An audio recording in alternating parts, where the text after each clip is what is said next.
নমস্কাৰ, মই আজি আপোনালোকক দেখাবলৈ ওলাইছোঁ অসমীয়া খাদ্য। এয়া মই মানিমুনি বুটলি আনিছোঁ, এয়া ভেবেলী লতা পাত, বঙালী ধনিয়া আৰু এয়া নৰসিংহ পাত। এতিয়া মই এয়া অকণ অকণকৈ মিক্সিত দিম।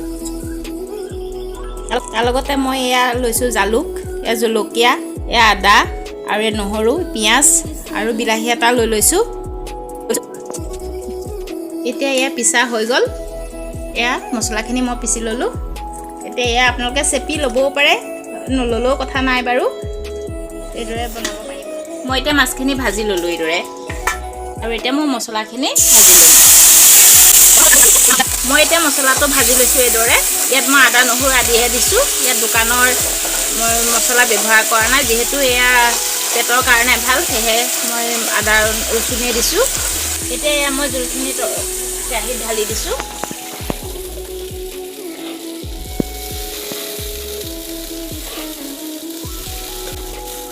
পৰিমাণ অনুযায়ী মই এয়া নিমখ দি দিছোঁ, হালধিও দি দিছোঁ। এতিয়া আধা ঘণ্টামান উতলোঁ, তেতিয়া ভাল হ'ব তৰকাৰীটো। যিমান উতলিব তিমান ভাল হয়। তৰকাৰীটো ভালদৰে উতলিবলৈ দিব, তেতিয়া মাছ দি দিব।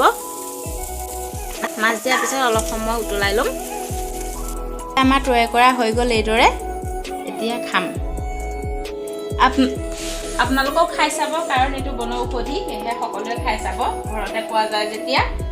এতিয়া মই খাম।